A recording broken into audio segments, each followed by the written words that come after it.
इस वक्त मैं मौजूद हूँ एक नोडल ऑफिसर के साथ वैक्सीनेशन सेंटर पर। वो उपस्थित है, यहाँ की नोडल ऑफिसर हैं। और जैसे कि आपको पता है कि कोरोना जो गुजरा है वो वाकई ही कई लोगों को एक बड़ी सीख देके गया है। तो इस वक्त हम जिस शख्स के साथ मौजूद हैं उन्होंने भी काफ़ी कुछ कोरोना में सीखा है और वो खुद अपने आप में एक कहानी है, एक इंस्पिरेशन है। इस वक्त मैं मौजूद हूँ nodal officer Hamdard institute of medical science and research के वैक्सीनेशन सेंटर पर।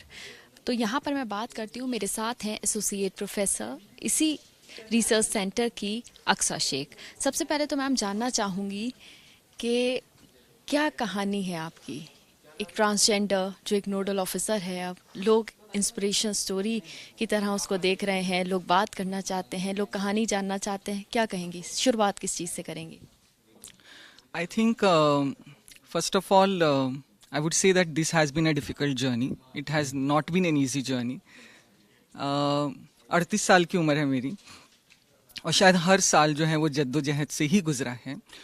और before becoming the nodal officer I think सबसे पहले हिंदुस्तान की one of the first transgender person doctors, I can say I am one of them, may not be the first. And वो journey itself जो है वो काफ़ी मुश्किलों से भरी रही, बहुत सारे बैरियर्स रहे उसमें।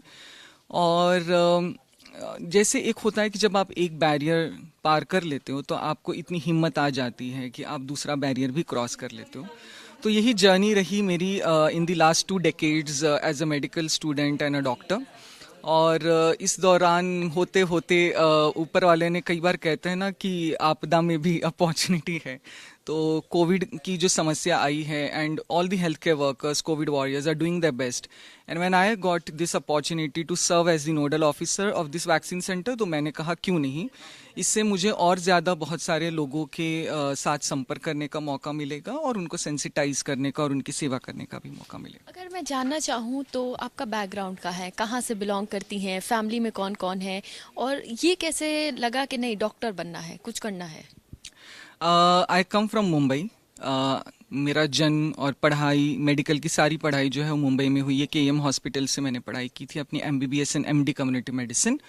और उसके बाद में then I shifted to Delhi for work and in 2013 मैंने जामिया हमदर्द ज्वाइन किया हुआ है। और जहाँ तक कि फैमिली का सवाल है, most of the family is in Mumbai and यहाँ पे मेरी मदर जो है वो मेरे साथ रहती हैं। And in addition, I have a family of friends also who are a great support.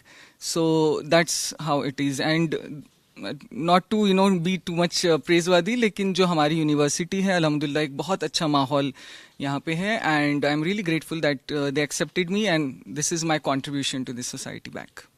आपने शुक्र अदा करा कि लोगों ने एक्सेप्ट किया, तो ठीक है, लेकिन परिवार में कौन कौन है? और जो एक्सेप्टेंस की जहाँ तक बात है, तो कितना मुश्किल है इस चीज़ को एक्सेप्ट कराना सोसाइटी में आजकल के वक्त में ख़ास तौर से? देखिए, मेरे ख्याल से किसी भी पेरेंट्स या फैमिली मेम्बर्स के लिए ये एक्सेप्ट करना कि उनका जो बच्चा है वो एक ट्रांसजेंडर व्यक्ति है, ये एक बहुत मुश्किल बात है। क्योंकि जब हमारी जो छवि बनी हुई है सोसाइटी में ट्रांसजेंडर व्यक्तियों की, तो अक्सर जब हम किसी ट्रांस व्यक्ति की बात करते हैं तो हमारे सामने उन किन्नरों की इमेज आती है जो कि ट्रैफिक सिग्नल पे भीख मांग रहे होते हैं या शादियों में बधाई दे रहे होते हैं या जो सेक्स वर्क में इन्वॉल्व हैं। और कोई भी पेरेंट्स नहीं चाहते हैं कि उनके बच्चों की आगे की ज़िंदगी उस किस्म की हो। तो ये एक बहुत बड़ा खौफ सभी पेरेंट्स के मन में होता है, इसलिए अक्सर वो डिनायल में होते हैं इस बात को लेकर। बट आई थिंक कुछ ट्रांस पर्सन जो आज सक्सेसफुल हैं, जिन्होंने लाइफ से जूझ के, इन परेशानियों से जूझ के अपने लिए एक अलग जगह बनाई हुई है, I think they should all come forward और उन्हें अपनी जो है इंस्पिरेशनल कहानियाँ शेयर करनी चाहिए, ताकि उन बच्चे जो दूसरे ट्रांस बच्चों के पेरेंट्स हैं उनको लगे कि नहीं, हमारे बच्चे out and proud trans person भी हो सकते हैं और सक्सेसफुल भी हो सकते हैं। सक्सेस की बात जहाँ तक आप कर रही हैं, तो स्टार्टिंग में इनिशियल डेज में अगर स्कूल डेज की बात करें तो किस तरह के रियलाइजेशंस तब होते थे या किस तरह के चेंजेस तब महसूस होते थे, और उसके बाद किस तरह से वो आगे की जर्नी स्कूल से कॉलेज तक हुई? जहाँ तक स्कूल का सवाल है, आई was in an all boys school, so naturally it was very difficult for me. लेकिन अक्सर ये होता है कि जब आप अपने बहुत सारे खुल के नहीं जी पाते हैं तो आप किसी एक जगह पे अपना फोकस रख लेते हो, और मेरे लिए वो फोकस मेरी स्टडीज़ थी। So right from school days I was in the merit list, then I was in the top 100 for the medical entrance. As a result जिससे मेरा जो है बेस्ट मेडिकल कॉलेज में एडमिशन हुआ और मेरा पूरा फोकस पढ़ाई पे ही था, लेकिन मैं खुश उस वक्त नहीं थी, to be very honest. And it's only post transition that I am able to live my life as who I am, and with lot of pride and happiness. अगर बात करें फैमिली को कब बताया, फैमिली के सामने कब एक्सेप्ट किया कि नहीं ये सिचुएशन है अब लाइफ में, अब इसको एक्सेप्ट करना है? सबसे पहले तो देखिए हमें खुद को एक्सेप्ट करना होता है. तो एक जद्दोजहद आपकी ये भी होती है कि आपको अपनी आइडेंटिटी के साथ कंफर्टेबल होना चाहिए. And that happened in the third year of my MBBS. तो 2003 की बात है जब मुझे खुद समझ में आया कि मैं कौन हूँ, क्योंकि अक्सर हम भी एक असमंजस में जी रहे होते हैं. एंड उसी साल जो है मैंने अपनी फैमिली को भी बताया. तो इनिशियली उनके लिए इसको समझना बहुत मुश्किल था, but then over a period of time they could understand. But naturally for them to accept the further journey is difficult I guess for anyone. तो मुश्किल रही, बट मेरी तरफ से पूरा कन्विक्शन था. So I went forward in this journey and उनका भी साथ फिर आहिस्ते आहिस्ते आ ही गया. अगर फैमिली की बात करें, उन्होंने एक्सेप्ट कर लिया, लेकिन जो आसपास वाले होते हैं, फ्रेंड सर्कल की बात करें, रिलेटिव्स की बात करें या ब्रॉडर एक्सपेक्ट से बात करें, तो तब वो क्या सिचुएशन था, क्या मोमेंट था, कैसे उन लोगों को यकीन दिलाया कि नहीं now my life is this और मैं इसको अब जीने वाली हूँ अच्छे से? नेचुरली देखिए एक्सेप्टेंस एक दिन में नहीं आता है. तो this has been a journey I would say of more than a decade now. जहाँ तक इवन माय यूनिवर्सिटी का सवाल है, तो यहाँ पे जब मैंने अपने स्टूडेंट्स को बताया या अपने कलीग्स को बताया, तो उनके लिए भी एक दिन में कोई रियलाइजेशन होना या इसका एक्सेप्टेंस आना जो है ये नहीं हो पाता है. उनके लिए भी एक जर्नी है फॉर दिस, जैसे हमारे लिए जर्नी होती है. बट जैसे मैं हमेशा कहती हूँ, अगर आपका कन्विक्शन है और आप अपनी आइडेंटिटी से कंफर्टेबल हैं, तो आसपास के भी जो लोग हैं जब वो आपको खुश देखते हैं आपके नए फॉर्म में, तो वो भी समझते हैं कि हाँ ये ही शायद सही रूप है या यही शायद जो है अच्छी चीज़ है उस व्यक्ति के लिए. तो it's a long process and trans people have to do this labour and do this effort, but हर कोई नहीं कर पाता है. तो इसलिए एज अ समाज, as a society, I think ये हमारी जिम्मेदारी है कि हम वो सपोर्ट प्रोवाइड करें to those who are in the closet, to come out and to live life in the full colours. अगर बात करें दिल्ली आके एक नए सफ़र की शुरुआत आपने की, दिल्ली में किस तरह का माहौल आपको मिला, किस तरह के लोग मिले, कैसे अपनी जर्नी स्टार्ट की और यहाँ पर एक अच्छी पद पर आप हैं, तो वो सफ़र के बारे में क्या बताना चाहेंगे? जैसे मैंने बताया कि मेरा जन्म मुंबई में हुआ, वहीं पे मेरी पढ़ाई हुई, मेरा फर्स्ट जॉब भी मुंबई में था. And you know that Mumbai is a very cosmopolitan, vibrant, open minded city जैसे हम कहते हैं, जो सबको एक्सेप्ट करती है. लेकिन मेरे लिए वहाँ पे अपनी ट्रांजिशन की जर्नी करना इसलिए मुश्किल था क्योंकि वहाँ मेरे फैमिली या रिलेटिव्स या जो फ्रेंड्स हैं उनकी तरफ से वो इतना कंड्यूसिव एनवायरनमेंट नहीं था. फर्स्ट जॉब कहाँ रही आपकी? This was in an NGO called Sosva in Mumbai, where I worked with the sex workers. उसके बाद में आई शिफ्टेड टू दिल्ली. तो दिल्ली इसलिए मैंने चुना क्योंकि ये एक बहुत बड़ा शहर है, यहाँ अपॉर्चुनिटीज़ बहुत ज़्यादा है एंड वेरी इंपॉर्टेंटली कि यहाँ पे कोई मेरे जान पहचान वाले नहीं थे. तो एक मेरे लिए नया सफ़र स्टार्ट करने के लिए एक बहुत अच्छा मौका था. इस यूनिवर्सिटी में आई, कैंपस ने किस तरह से, कितने प्यार से आपको लिया, एक्सेप्ट किया? मेरे ख्याल से इस यूनिवर्सिटी का चार्म ही ये है कि कोई भी यहाँ पे आता है तो मंत्रमुग्ध हो ही जाता है यहाँ की ग्रीनरी और यहाँ जो सुकून है उससे. जैसे ही आप कैंपस के गेट से एंटर करते हैं, तो मेरे लिए भी एक बहुत ही सुकून वाली ये जगह थी. एंड अल्हम्दुलिल्लाह जो यहाँ के स्टूडेंट्स और जो फैकल्टी मेंबर्स और बाकी जो कलीग्स से जो एक्सेप्टेंस और प्यार मिला, सो उससे मेरी खुद की जर्नी जो है वो काफ़ी आसान हो गई. और अक्सर लोगों को ये लगता है कि मुस्लिम माइनॉरिटी इंस्टीट्यूट है तो पता नहीं कैसे दकियानूसी ख्यालात होंगे लोगों को. तो कुछ तो मेरी भी इसमें एफर्ट्स रहे लोगों के ख्यालात चेंज करने में through my own lived experience, और अल्हम्दुलिल्लाह काफ़ी समझ लोगों में पहले से भी थी. तो एक होता है कि कई बार आपको भी कोशिश करनी होती है एक कदम बढ़ाने की, और लोग भी एक कदम अपनी तरफ से बढ़ाते हैं. अगर बात करें तो आज के समाज में ट्रांसजेंडर्स के लिए किस तरह के चैलेंजेस आप देखती हैं, और अगर चैलेंजेस देखती हैं तो क्या कोई इनिशिएटिव आपकी तरफ से होता है या आप कुछ ऐसा कर रही हैं कि जिससे जो और ट्रांसजेंडर्स हैं उनके लिए कुछ आसानियां पैदा हों आगे के लिए? अगर मैं गिनवाने लग जाऊं कि ट्रांसजेंडर लोगों की क्या क्या प्रॉब्लम्स हैं तो शायद 1 घंटा हम इस पे बात कर सकते हैं बड़े आराम से. बट यही कहेंगे कि जन्म से लेके मृत्यु तक, बर्थ सर्टिफिकेट से लेके बरियल या क्रिमेशन तक, हर जगह जो है वो चैलेंजेस हैं. एजुकेशन हो, हेल्थ केयर एक्सेस हो, even getting admission to a Covid ward हो, इवन गेटिंग वैक्सीनेशन हो फॉर एग्जांपल. तो हर जगह चैलेंजेस हैं एंड इसके लिए एक बहुत ही होलिस्टिक अप्रोच चाहिए। लास्ट ईयर हमारी गवर्नमेंट ने ट्रांसजेंडर एक्ट पास किया है जिससे बहुत ज़्यादा कम्युनिटी खुश नहीं है because they were expecting more. Delhi, for example, is making a transgender welfare board and I'm also advising the ministry on that. इसके अलावा जैसे मेरे पर्सनल एफर्ट्स की हम बात करें तो हमने एक पिटीशन की थी जिसकी वजह से Delhi commission for protection of child rights ने जो है एक ऑर्डर निकाला कि unnecessary sex change surgery on intersex children पे बैन लगाया जाए.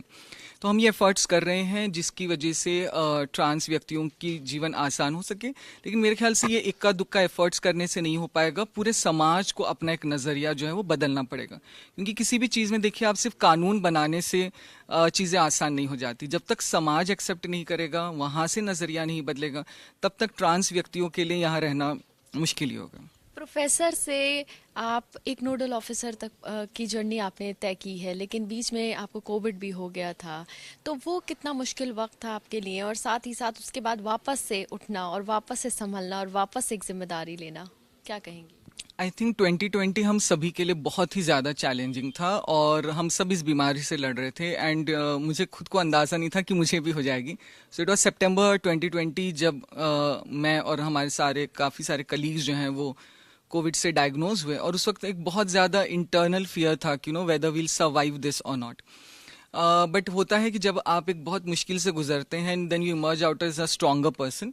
सो then there was this conviction and will कि नहीं, इस बीमारी के लिए हम जितना भी कंट्रीब्यूट कर सकते हैं, अपने एफर्ट्स दे सकते हैं, वो हम करें. एंड जब आप खुद उस पेन से गुजरते हो तब आपको समझ आता है कि जो दूसरे कोविड के पेशेंट्स हैं वो कितनी परेशानियों से गुजर रहे होते हैं. तो उसके बाद में अपॉर्चुनिटीज़ भी आती गई, जैसे वैक्सीनेशन सेंटर इंचार्ज या सर्वेलेंस इंचार्ज या कोविड वैक्सीन ट्रायल्स में भी I am investigator and we are doing this. अभी कितने लोगों की टीम आपके साथ काम कर रही है इस वैक्सीनेशन सेंटर पर? किस तरह से लोगों को मोटिवेट कर रही है वैक्सीनेशन के लिए? क्योंकि जिस तरह से एक बहुत ज़्यादा कहते हैं विस्फोटक बीमारी भारत में आ गई थी, लेकिन अब धीरे धीरे हम देख रहे हैं उसका असर भी कुछ कम होता जा रहा है, लेकिन नए स्ट्रेन्स भी हालांकि दूसरी तरफ आ रहे हैं. लेकिन आप किस तरह से अपना कॉन्ट्रीब्यूशन दे रही हैं?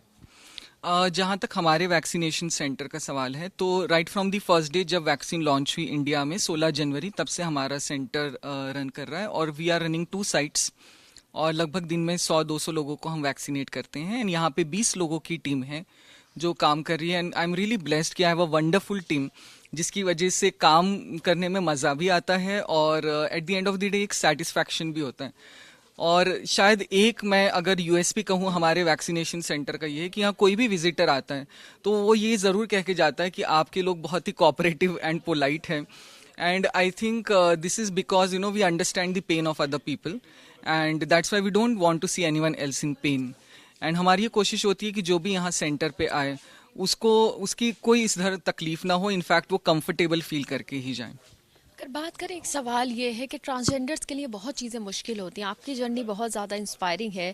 बहुत लोग शायद आपकी कहानी देख के, सुन के, आपको देख के बहुत इंस्पायर हो सकते हैं.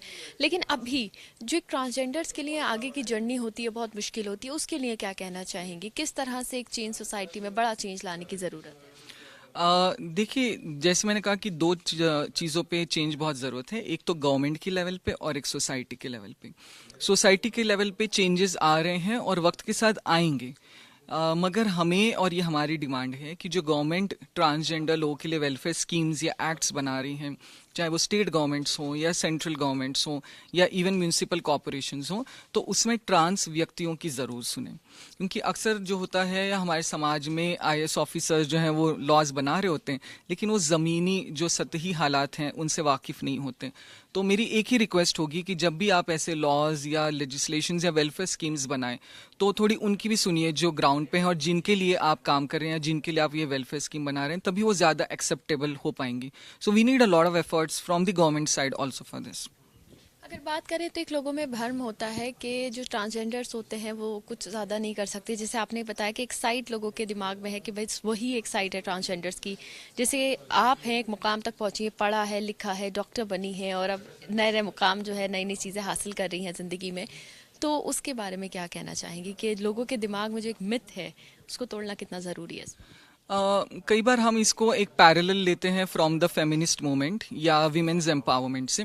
तो जैसे हम कहते हैं कि औरतें जो हैं वो किसी से कम नहीं हैं जहां तक किसी भी फील्ड में कंट्रीब्यूशन करने की बात है, मगर उनके लिए उसको एक इनेबलिंग एनवायरनमेंट ज़रूरी है। तो उसी तरह जहां तक ट्रांस व्यक्ति हैं वो कभी भी किसी से कम ना है ना हो सकते हैं, लेकिन एक चीज़ है कि इनेबलिंग एनवायरनमेंट होना चाहिए। जैसे अगर कोई ट्रांस बच्चा है फॉर एग्जांपल जिसकी स्कूल में बुलिंग हो रही है और उसकी वजह से वो स्कूल ड्रॉप आउट करते हैं, या कई बार जो हम देखते हैं कि पब्लिक ट्रांसपोर्ट में फैसिलिटीज़ नहीं है या वॉशरूम्स नहीं अवेलेबल हैं जिसकी वजह से ट्रांस व्यक्ति एम्प्लॉयमेंट फैसिलिटीज़ में नहीं जा पा रहे हैं, तो एक पूरा ये जो स्ट्रक्चर है इसको चेंज होना होगा। And once that happens and also with the efforts of the trans person themselves, I am sure कि there is nothing that we can't do. बहुत शुक्रिया हमसे बात करने के लिए। तो आपने सुना किस तरह से एक इंस्पिरेशन कहानी जो एक कोविड सेंटर से इस वक्त हम आपको सुना रहे थे। ये कोविड सेंटर, ये वैक्सीनेशन सेंटर है जहां पर वैक्सीनेशन ड्राइव जो है वो चल रही है तेजी से और जिसको लीड कर रही हैं अक्सा शेख। कैमरा पर्सन मोहित कैसे के साथ मदिहा, एबीपी न्यूज़ दिल्ली।